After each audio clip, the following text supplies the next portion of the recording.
Nigeria's health sector needs all the help it can get, especially here in the FCT. This is the third strike by the Association of Resident Doctors FCT chapter, and their demands have been made clear. Well, my guest tonight is in charge of the House Committee on Health Services, and we try to bring all these demands to the fore to see what his responses are and what kind of negotiations will be ongoing to ensure that health services are available and accessible to the Nigerians, especially in the FCT, without all this hassle. This is Dateline Abuja.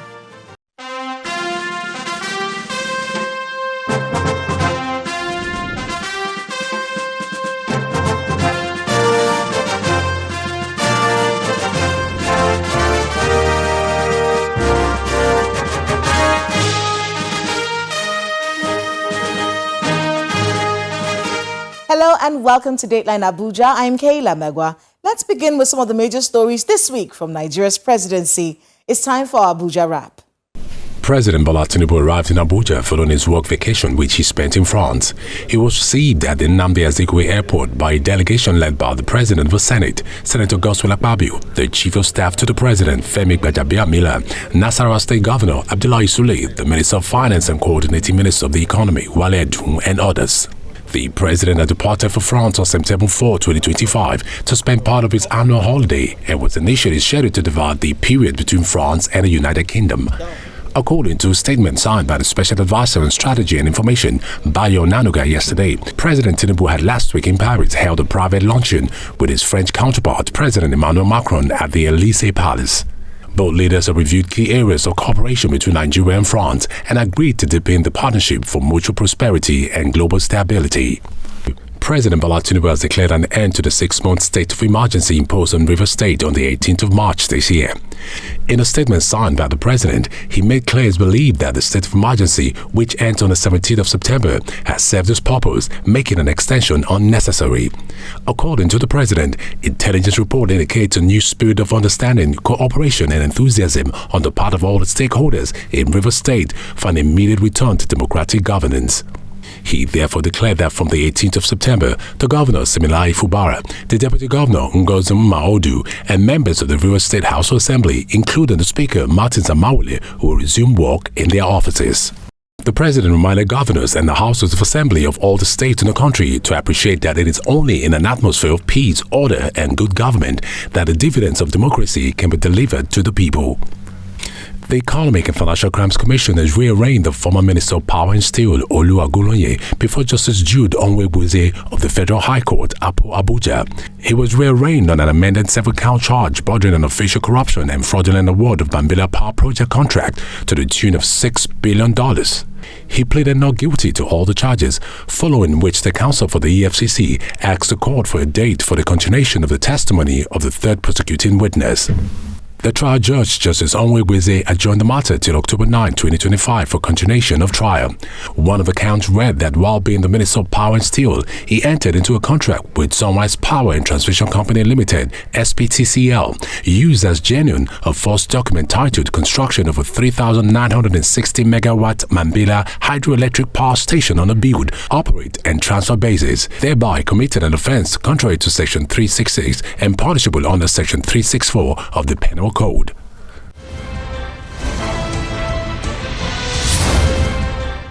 Welcome back. Over the past few months, we've been witnessing a decline in health service in the nation's capital. Even though we hear that this is a problem nationwide, even worldwide, there are peculiar problems in the FCT. The Resident Doctors FCT chapter had laid some of their complaints to us, explaining how they are not able to perform optimally as doctors and not able to meet the needs, the numbers of people who are asking for health services in the nation's capital. The House Committee Chair on Health Services, Honorable Amos Magaji, joins us tonight on Dateline Abuja to hear some of these complaints and see what can be done in the short and in the long term to ensure that FCT residents don't have to deal with this anymore. Please watch this.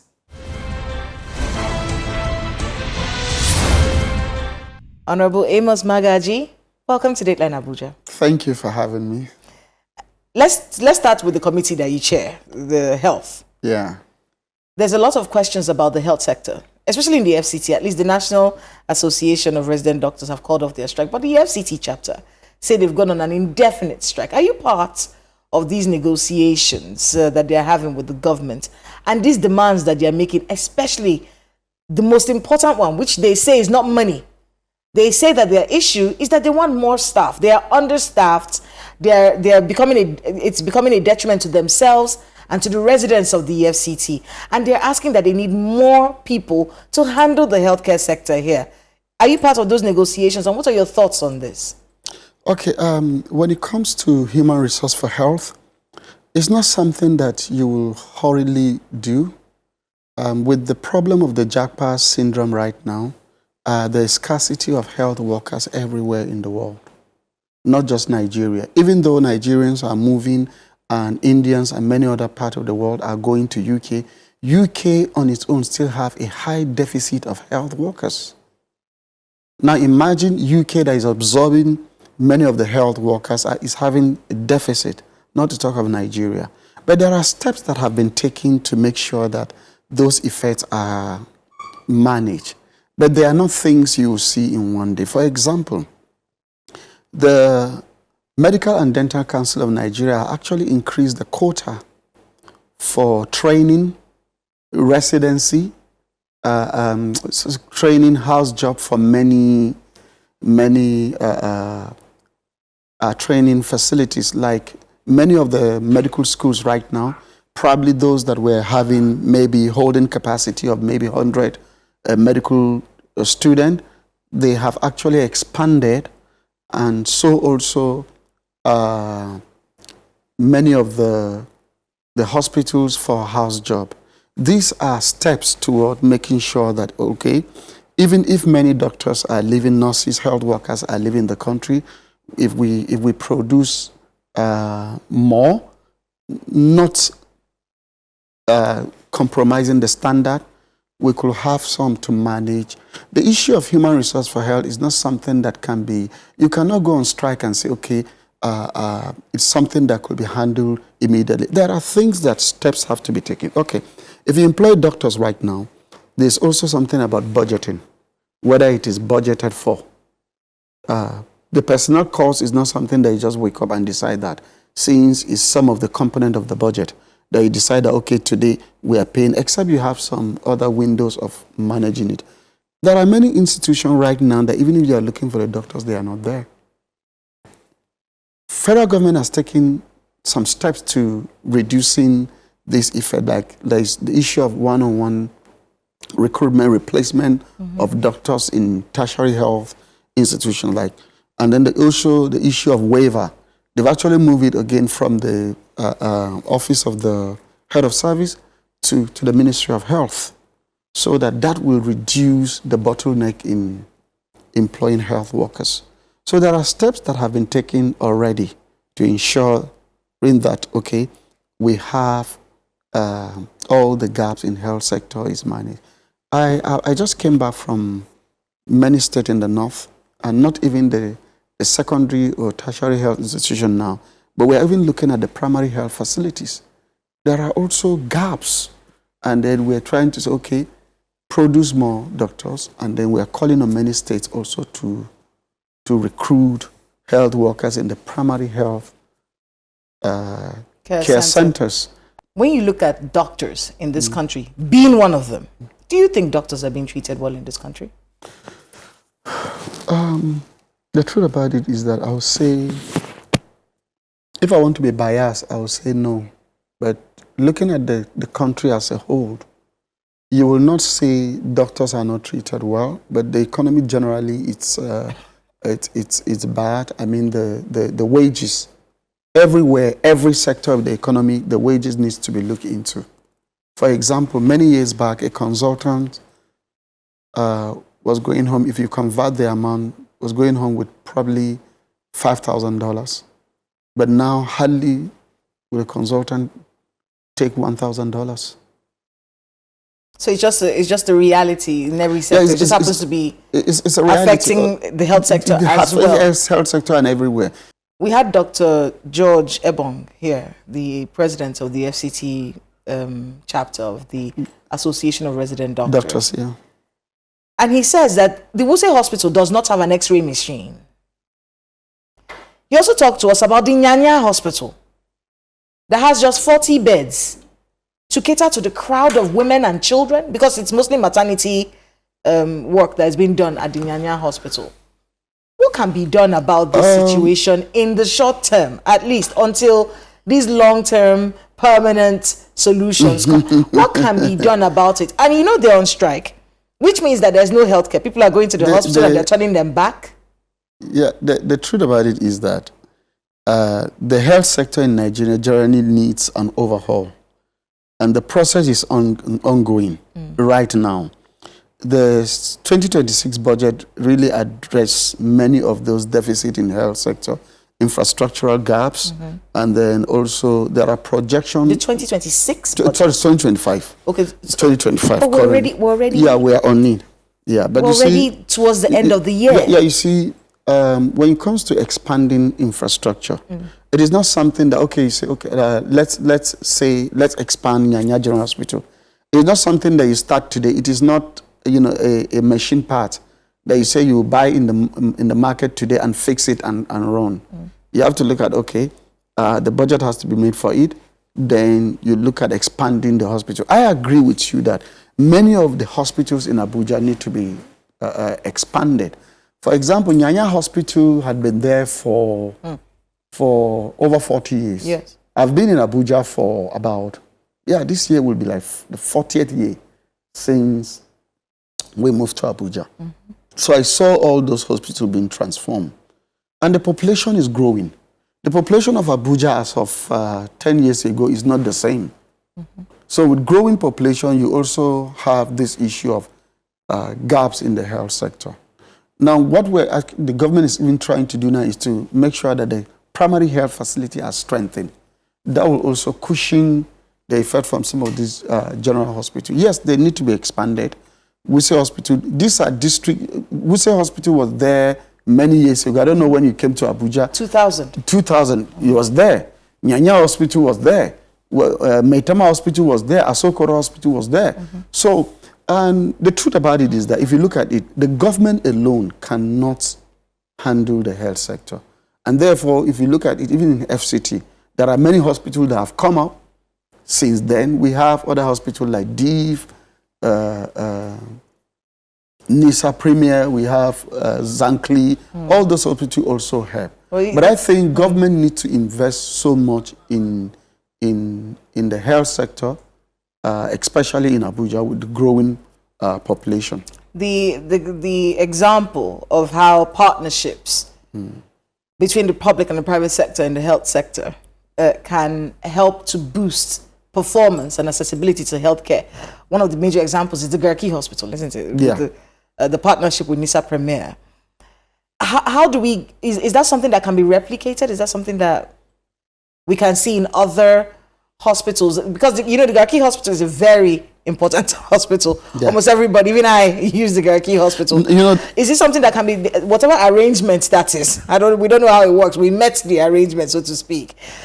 Is that something that can be replicated or pushed for the Wuse Hospital, for the Nyanya Hospital? Yeah, for me, anything that will work and bring quality and affordable healthcare delivery, it's okay. So that, you see, when those partnerships bring about infrastructural upgrade in those hospitals. Like if a PPP arrangement is made for the hospital now, they'll say that, okay, what are you bringing? We are bringing equipment, we are bringing personnel, we are bringing this, and this. And then when you sign it into, you see that Garki Hospital, I think, became better up when Nisa Premier, Dr. Wada picked it up. And if those arrangements are made, but then you also look at the cost. Why were those hospitals established? Probably they were established to bring quality and affordable healthcare service. And that brings me back to what I'm saying. Many of the things that people go to Garki Hospital as a secondary facility to go, these are things that they could also assess them in the primary health sector. If the primary health sector were working, there's no reason why somebody with malaria should go to Garki Hospital. There's no reason why a patient with maybe a typhoid fever should go to National Hospital. Okay, let's go on a short break. Because when we come back, we'll be talking about affordability. We've talked about access. We'll talk about affordability and go back to that issue of recruitment. 5,000 doctors catering to 6 million people in the FCT doesn't seem like a fair deal. So please stay with us on Dateline Abuja. We'll be right back.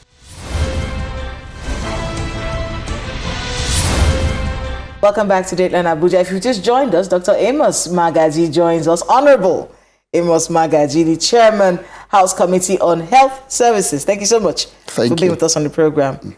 So let's go back to affordability of healthcare.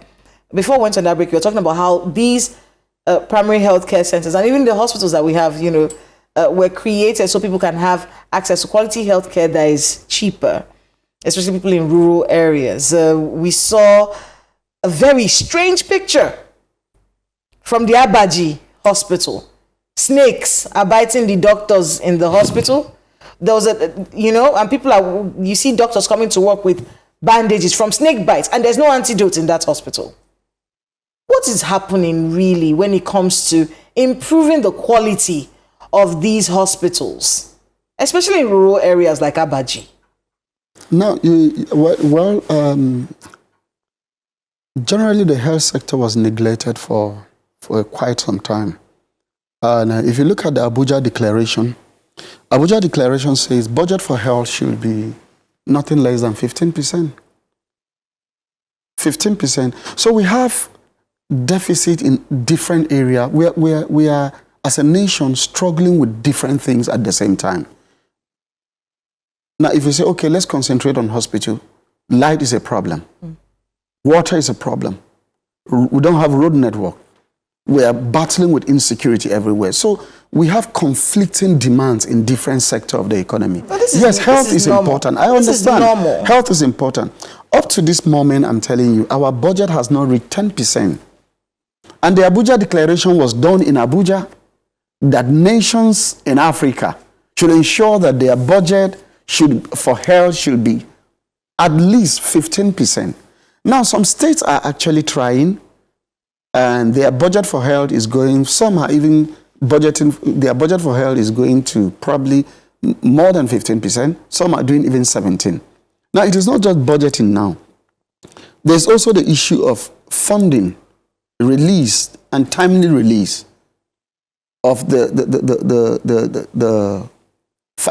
budget so as to carry out the activity of government. Now,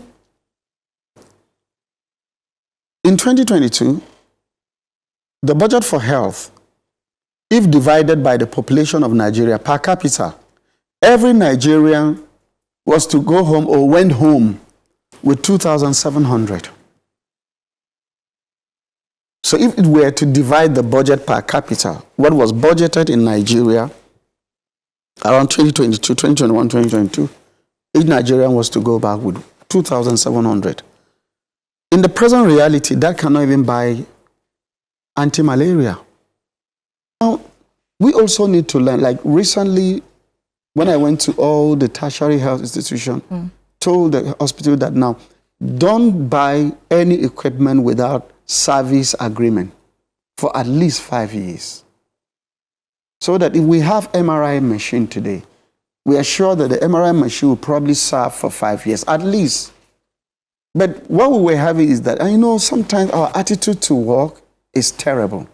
Imagine if you procure an X-ray machine, and after a few months, these machines are destroyed. Let us have the X-ray machine in Wuse.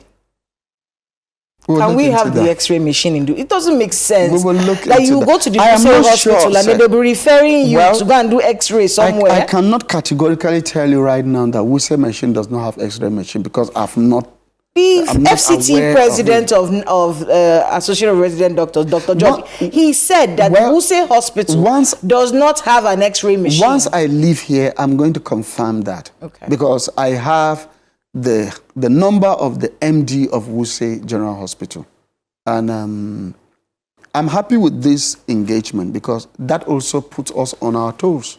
Secondly, it also brings out some of the decay in our system. The 40 beds as well. Can that be the 40 beds in Nyanya? One thing about Nyanya General Hospital is that the space even there is tight. Okay. If it's the hospital, I know. So it needs expansion. And you see, when Nyanya Hospital was established, it wasn't established to cater for the population we have right now. So at that time, the building was even very, very small, just, a single building.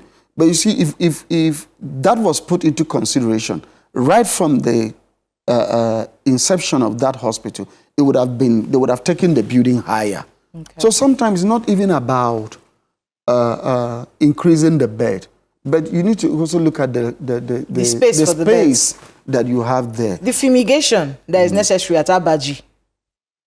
It's fumigation that will chase those snakes away. Well, I don't know about the patients are taking pictures of snakes in the hospital. No, it's worrisome, honestly. We'll look into those things and look at the appropriate quota, and I will actually put a call to the health secretariat to find out what is going on. Yeah, fumigation, but we also need to find out, is the hospital fenced? If it is not fenced, that's another thing. What is the location of Abuja Hospital? If it's near a forest or a stream, you should suspect that if there are stream forests there, that will also attract a lot of snakes. I asked him about the oath people took to save lives. I said, how can you be going on strike when people are dying, and then you're telling them to turn back? How can your conscience let you do that? And he said something, and I wanted to speak to that. He said, we also took in that oath that we took, we said we will be careful with ourselves. We will take care of ourselves so that we can give good service to the people. He said a lot of the doctors in Abuja are now dependent on antidepressants. We're seeing doctors making all kinds of mistakes because they are unable to handle the pressure of poor funding, no equipment, poor electricity supply. Snakes are even biting some that came to work. So with all of these things happening, you're having doctors who are unable to perform optimally. Well, everywhere, not just doctors. I'm an occupational health specialist. And I'm telling you that workload anywhere can reduce your performance and efficiency. Anywhere. Not just in hospital. If even you in channels here, if you work all around the clock, your performance will drop. Yes. And then chances of error will increase.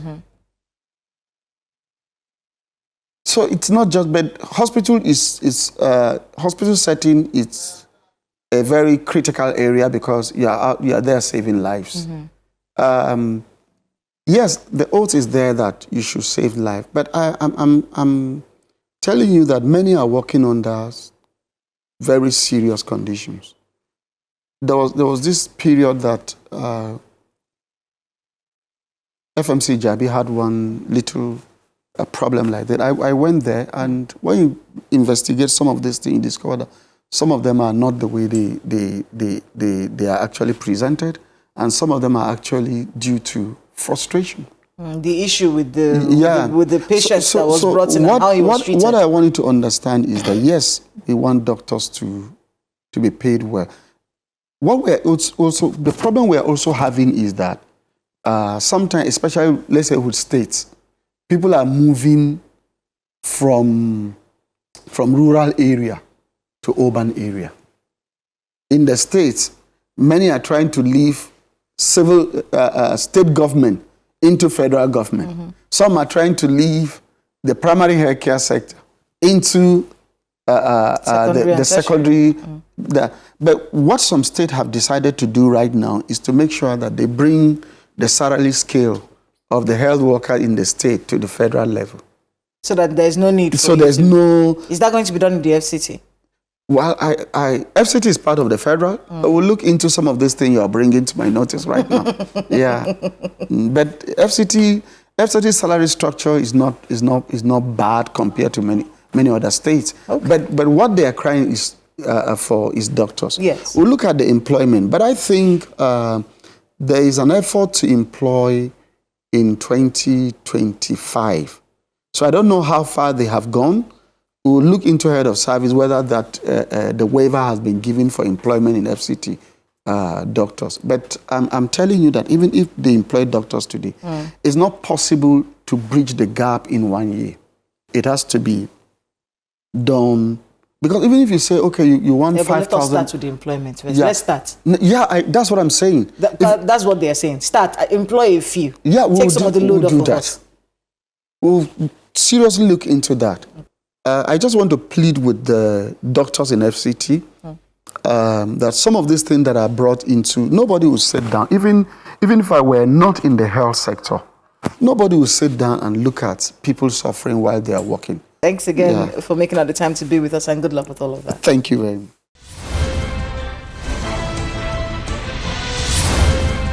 Thanks to my guest and to everyone who spoke to us today on the program. Please let us know the happenings in your neighborhood using the social media handle showing right now on your screens. Thank you so much for watching. I'm Kayla Magwa. See you next time.